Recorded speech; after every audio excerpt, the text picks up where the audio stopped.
నమస్తే, welcome to our channel. నేను మెస్సిరి. ఎన్నికల కమిషన్ అయితే జనసేన పార్టీకి ఒక గుడ్ న్యూస్ చెప్పింది. ఇంతకు ఆ గుడ్ న్యూస్ ఏంటి? సో ఈ అంశాన్ని మనకు వివరించడానికి మనతో పాటు ఉన్నారు ప్రముఖ సీనియర్ జర్నలిస్ట్ జగదేవ్ గారు. నమస్కారం సార్. నమస్తే అండి. సార్, ఇప్పుడు చూస్తుంటే ఎన్నికల కమిషన్ జనసేన పార్టీకి గుడ్ న్యూస్ చెప్పింది అని చెప్పేసి మనకు వార్తలు వస్తున్నాయి. ఇంతకు ఆ గుడ్ న్యూస్ ఏంటి, దేని గురించి? అంటే ఎన్నికల కమిషన్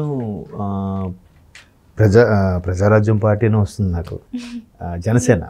జనసేనకి సంబంధించి గాజు గ్లాసు, అదే మనం టీ తాగే గాజు గ్లాస్ ఉంటుంది కదా, ఆ గాజు గ్లాసుకి గుర్తును కేటాయించేలాగా ఉంది అన్నారు. బట్ ఈ మధ్యకాలంలో చాలా తర్జన వర్జనలు అయ్యాయి. 2019 నుంచి కూడా ఇది నడుస్తూనే ఉంది. ముందు అది కేటాయించారు, ఫ్రీ సింబల్ అయిపోయింది అన్నారు. తర్వాత మొన్న రీసెంట్గా ఒక 1 వీక్ బ్యాక్ కూడా అది మరలా ఫ్రీ సింబల్ అయిపోయింది. ఎందుకంటే దానికి మినిమం ఎంత ఓటింగ్, ఆ పార్టీకి ఎంత ఓటింగ్ పర్సంటేజ్ లేదు.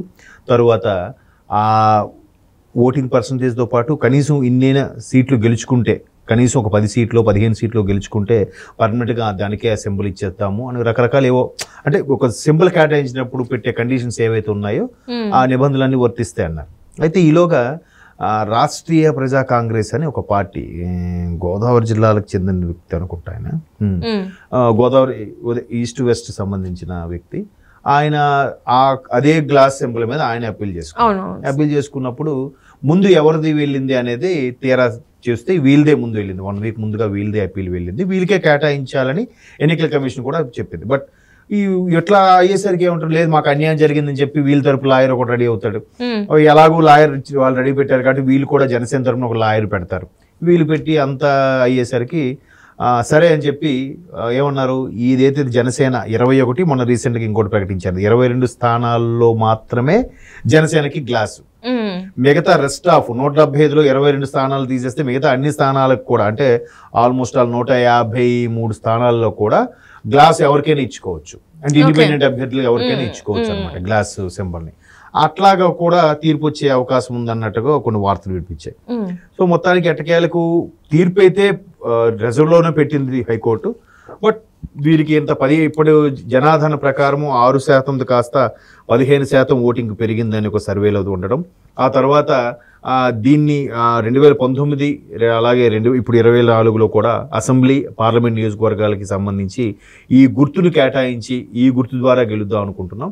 ఒకవేళ ఈ గుర్తును మీరు ఫ్రీ సింబల్ చేసినా, ఫ్రీ సింబల్ కాకపోయినా మా వరకు మా నియోజకవర్గాలు 21 22 అసెంబ్లీ నియోజకవర్గాలు, ఆ 2 లోక్సభ నియోజకవర్గాలకు కేటాయించి మిగతా అన్ని నియోజకవర్గాల్లో ఫ్రీ సింబల్ చేస్తే, మేము ఏదైతే కూటమి అనుకోని ఇప్పుడు ఈ ఎన్నికల్లోకి ముందు బరిలోకి వెళ్తున్నామో మిగతా నియోజకవర్గాల్లో ప్రజలు కన్ఫ్యూజన్ అయ్యి అక్కడ కూటమిలో టీడీపీ సైకిల్ సింబలా లేదా కమలం సింబల్గా వేయతో పాటు గ్లాస్ కూడా కనబడితే ప్రజలు కన్ఫ్యూజ్ అయ్యి ఓటర్లు తబ్బిబ్బై వేరే మళ్ళీ గ్లాస్కి వేస్తే అది ఎవరో ఇండిపెండెంట్కి వెళ్ళిపోయే ఛాన్సెస్ ఉంటాయి అని చెప్పి అన్ని రకాలుగా వాదనలు వినిపిస్తున్నారు. వినిపించినప్పుడు కోర్టు నిజమే కావాలని ఈలోగా ఎన్నికల కమిషన్ కూడా కన్ఫర్మ్ చేసుకుంటుంది కదా, ఏంటి మీకు ఇది సింబల్ ఎప్పుడు నుంచి అప్పీల్ చేశారు. వీళ్ళు 2019 నుంచి కూడా అప్పీల్ చేసుకుని ఉన్నారు. అంతకుముందు కూడా వీళ్ళకి వచ్చింది. కాకపోతే వీళ్ళకి కనీసం 10-15 మంది వరకు అభ్యర్థులు, ఎమ్మెల్యే గెలిచిన అభ్యర్థులు ఎవరు లేకపోవడం, అలాగే ఓటింగ్ పర్సంటేజ్ కూడా తక్కువగా ఉండడం, ఇటువంటి కొన్ని కారణాల వల్ల కొన్ని ప్రాంతాల్లో ఫ్రీ సింబల్గా చేశాం. బట్ దాన్ని మళ్ళీ వెనక్కి తీసుకోవడం జరిగింది అన్నట్టు కూడా ఎలక్షన్ కమిషన్ ఎవరు ముందు పంపించారు అని కూడా వివరణ ఇచ్చిందంట. బట్ రాష్ట్రీయ ప్రజా కాంగ్రెస్ అనే పార్టీ గోదావరి జిల్లాలో సంబంధించి ఉంది కదా, అది అంటే ఇది కూడా మేబీ ఒక రకంగా రాజకీయ వ్యూహం అయి ఉండొచ్చు నేను అనుకోవడం. అది తర్వాత మాట్లాడదాం. అయితే ఆ రాష్ట్రీయ ప్రజా కాంగ్రెస్ వాళ్ళకు కూడా గ్లాస్ అప్పీల్ చేశారు కదా, వాళ్ళు ఎప్పుడు చేశారు, ముందు జనసేన వాళ్ళు చేశారు. సో న్యాయపరంగా జనసేన వాళ్ళకే కేటాయించాలని చెప్పడం కూడా అవడం. సో హైకోర్టుకు క్లారిటీ వచ్చింది, ఇది ఖచ్చితంగా జనసేనకే ఇవ్వాల్సిన సమయం వచ్చింది. బట్ వాళ్ళు అందుకే చెప్తున్నారు, కోర్టు ఎప్పుడు కూడా తొందరపడి ఒక తప్పుడు తీర్పు కానీ లేదంటే ఒకవైపు మొగ్గు చూపేలాగా నిర్ణయం అనేది ఉండదు. సరే మళ్ళీ ఏమైనా అవకాశాలు ఏమైనా ఉంటాయేమో అని చెప్పి తీర్పు రిజర్వ్ చేసింది ప్రకటించకుండా. ప్రకటించేలోపు మళ్ళీ ప్రత్యర్థులు ఎవరైతే మళ్ళీ అదే గాజు గ్లాస్ కోసం తాపత్రయపడుతున్నారో వాళ్ళు మళ్ళీ అపీల్ చేసుకునే ఛాన్సెస్ ఇచ్చినట్టే ఒక విధంగా. సో చూద్దాం, అంటే ఆల్మోస్ట్ ఆల్ గ్లాస్ కన్ఫర్మ్ అయినట్టే. కాకపోతే ఈ చిన్న చిన్న వ్యూహాలు ఇందాక చెప్పుకున్నట్టుగా రాజకీయ వ్యూహాల్లో ఊరికే సేమ్ సింబల్ ఇస్తే వాళ్ళు ఏమనుకుంటారు, ఓటు శాతం చీలే అవకాశం ఉంది అని చెప్పేసి. అంటే ఇంట్లో కూడా ఈ గాజుది ఏంటంటే జగన్మోహన్ రెడ్డి గారు భయపడి ఇలాంటివి చేశారని చెప్పి కూడా కొన్ని వార్తలు అయితే నిన్న మొన్న మనం చూసాం.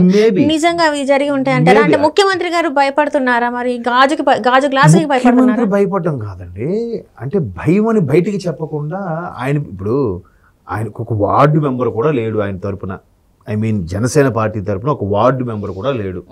మీరు ఇంకా ఎమ్మెల్యే వరకు వెళ్ళిపోతున్నారు. ఒకే ఒక ఎమ్మెల్యే గెలిచాడు, ఒక ఎమ్మెల్యే కూడా వైసీపీలోకి వెళ్ళిపోయారు. రాజోల పాలకొల్ల సంథింగ్. ఆ ఒక్క ఎమ్మెల్యే కూడా వెళ్ళిపోయిన తర్వాత అట్లీస్ట్ ఒక సర్పంచ్ కానీ వార్డు మెంబర్ కానీ ఎవ్వరూ లేరు. మరి అలాగా అంత బలహీనంగా ఉంది. ఆయన అన్ని చంద్రబాబు నాయుడు గారి సూచనలే ఫాలో అవుతాడు, లేకపోతే దత్తపుత్రుడు, ప్యాకేజీ స్టారు, 3 పెళ్లిళ్ళు చేసుకున్నాడు అనుకునే వ్యక్తి ఎందుకండి ఆయన మీద అంత దుమ్మెత్తిపోవడం? అసలు ఆయన పట్టించుకోక్కర్లేదు కదా. పవన్ కళ్యాణ్ లాంటి వ్యక్తిని అసలు లెక్కలోకి తీసుకోవద్దు. ఎందుకు వీళ్ళకి 151-152 సీట్లు వచ్చాయి వీళ్ళకి. మరి అంత వచ్చిన వాళ్ళకి అసలు ఏమి రానో వీళ్ళు ఎందుకు పట్టించుకోవాలి? వీళ్ళు ఎందుకు మంత్రులతో సహా రోజా గారు, కొడాలి గారు, ప్రతి ఒక్కరు కూడా, అమర్నాథ్ గారు, గుడివాడ అమర్నాథ్, వీళ్ళందరూ కూడా పవన్ కళ్యాణ్ మీద కౌంటర్లు వేసి సెటర్లు వేసేసి ఆయన నోటికి వచ్చినట్టు మాట్లాడిన వాళ్ళేనా? మరి ఎందుకు మన అంత భయపడుతున్నారు? అంతే భయం కాదంటారు. వేస్ట్ ఆడొక నాయకుడా అన్నట్టు మాట్లాడతారు. వైసీపీ శ్రేణులతో కూడా సరదాగా ఇప్పుడు ఫ్రెండ్ సర్కిల్లో ఒక్కొక్కరు ఒక్కొక్క పార్టీకి చెందిన వాళ్ళు ఉంటారు. కలిసి మొన్న కూడా పెళ్లిలో కలిస్తే వైసీపీ శ్రేణులు ఒకరు ఉన్నారు. ఏదో మాట్లాడితే వాడొక లీడరు, వాడొక లీడర్ ఆయన ముఖం అంత చేదరించుకొని చెప్తావు ఎందుకురా? మీకు అసలు ఆయన ఒక లీడరే కాదు కదా, ఎందుకు ఆయన గురించి మీరు అంతగా బయటపడిపోయి ప్రెస్ మీట్ పెట్టి మరీ తిడతారు ఎందుకు అంటే దానికి ఆన్సర్ లేదు. వాడు ఇంకేదో వాడు అలా చేశాడు, చంద్రబాబు మాట వింటే అది ఆయన ఇష్టం. మీరెందుకు భయపడతారు? మీకు రికార్డ్స్గా ప్రజల ఆదరణ ఉంది, 151 గెలుచుకున్నారు, ఇప్పుడు వైనాడు 175 అంటున్నారు. మరి ఎందుకు ఇలా చేస్తున్నారు? మేబీ మీరు అన్నట్టు అది కూడా ఉండొచ్చు కాక.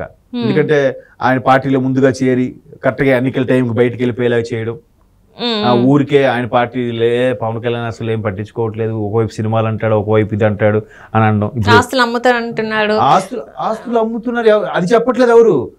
మీలాగా తినట్లేదు కదా. మీలాగా ఆస్తులు అమ్ముకుంటాడమ్మా ఎవడైనా రాజకీయాల్లోకి వస్తే. ఇప్పుడు చాలా మంది ఏమంటారు, పవన్ కళ్యాణ్ రాజకీయాల్లోకి వచ్చేదే డబ్బులు సంపాదించుకోవడానికి, 1000 కోట్లు వస్తాయి, 1000 కోట్లు వస్తే ఈయన ఆస్తులు ఎందుకు అమ్ముకుంటాడు? ఈయన ఖాతాలు జప్తు చేయించండి, వీళ్ళ ఖాతాలు ఎంక్వైరీ. ఇప్పుడు ప్రతిసారి ప్రెస్ మీట్ పెట్టి పేపర్లో చూపిస్తుంటారు కదా, ఇగో పవన్ కళ్యాణ్ ఖాతాలోకి ఇన్ని వచ్చాయని చూపించండి. మొన్న కూడా బాండ్ల రూపంలో వచ్చిన వాటిలో టీడీపీ ఉంది, వైఎస్ఆర్ కాంగ్రెస్ ఇవన్నీ ఉన్నాయి, బీజేపీ నుంచి అన్ని పార్టీలు ఉన్నాయి. మరి జనసేన ఉందా అందులో? చెప్పండి. జనసేనకి ఆర్థికంగా సాయం చేసే వాళ్ళు ఎవరు లేరంటారా? మరి ఉంటే వచ్చేదిగా, బాండ్ల రూపంలో ఎలా వచ్చేదిగా. ఈయన ఎందుకు అమ్ముకుంటాడు? ఒక్కొక్కరు చిల్లరగా 100 రూపాయలు వేసి ఇచ్చినా ఈయన అమ్ముకోవాల్సిన అవసరం రాదు కదా. ఇప్పుడు ప్రస్తుతానికైతే తెలకుండా, తర్వాత ఆయన ఎలా మారుతాడో తెలియదు. కానీ ప్రస్తుతానికైతే ఆయన ఆస్తులు అమ్ముకొని ఆఫీసులో అవి మెయింటైన్ చేసుకుంటారు. మొన్న తెలంగాణలో కూడా ఒక ప్లేస్ అమ్మారంట. మరి అది ఎంతవరకు కరెక్ట్? ఒకవేళ సినిమాలు చేసుకోవట్లేదు ఈ రాజకీయాల వల్ల. ఈ సినిమాలు చేస్తే వీళ్ళకి నొప్పి. వీళ్ళు ఇప్పుడు బండ్ల గణేష్ అన్నట్టుగా వీళ్ళు సారా వ్యాపారం చేసుకోవచ్చు, బార్ అండ్ రెస్టారెంట్లు మెయింటైన్ చేసుకోవచ్చు, సిమెంట్ ఫ్యాక్టరీలు పెట్టుకోవచ్చు, పెట్రోల్ బంకులు పెట్టుకోవచ్చు. ఆయన ఒక సినిమా చేస్తే తప్పు అంట. మరి ఆయన వృత్తి అది వృత్తి, ఆయన బిజినెస్ అనుకోవచ్చు. వీళ్ళ బిజినెస్ చేసుకుంటున్నారు, ఆయన బిజినెస్ ఆయన చేసుకుంటున్నారు అనుకోవచ్చు. అదే మరి ఊరికే దాన్ని ఏమంటారు, దబాయింపు సెక్షన్లు అవన్నీ ఏదో నోటుకు వచ్చినట్టు అనాలి చేయాలి కదా. సో అల్టిమేట్గా పవన్ కళ్యాణ్ గారికి గ్లాస్ కేటాయించబడుతుంది. ఒకవైపు టీడీపీ జనసేన కూటమే బాగా గాలి వీస్తోందన్న వార్తలు వస్తున్న నేపథ్యంలో కడుపు మంటతో ఏదైనా ఇప్పుడు రాజకీయాల్లో ఏంటంటే ఎలాగైనా మేమే గెలవాలి, అదే కాన్సెప్ట్. ఎదుటి వాడిని బదనాం చేసైనా, వాడు మానసికంగా కుంగదీసైనా మనమే గెలవాలి అనుకుంటారు. Right sir.